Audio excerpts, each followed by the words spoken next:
অঙ্গবাণী সেসব গাথার জন্ম ভিড় নয় নজানি।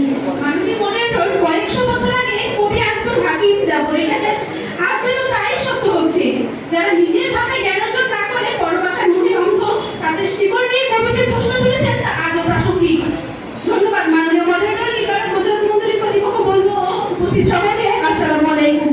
আজকে আমাদের বিতর্কের বিষয় মাতৃভাষাই হলো জ্ঞান অর্জনের প্রধান উপায়। অত্যন্ত যুক্তিযুক্ত কারণে আমি এবং আমার দল এর পক্ষে অবস্থান করছি।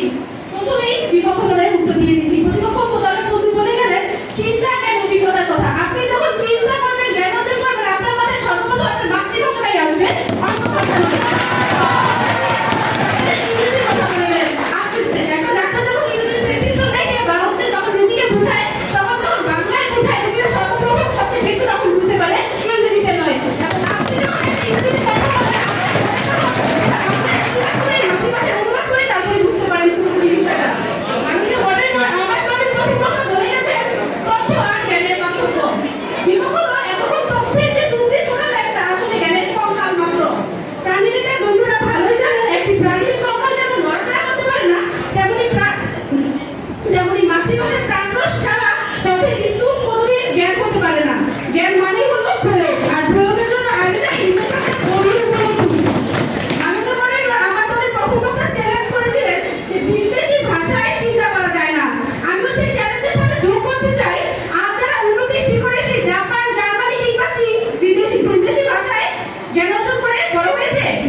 উদাহরণস্বরূপ ইসলাম ধর্ম, পবিত্র কোরআন আরবিতে নাযিল হয়েছিল, যা ছিল আমাদের নবী এবং তার সমসাময়িক মানুষের মাতৃভাষা।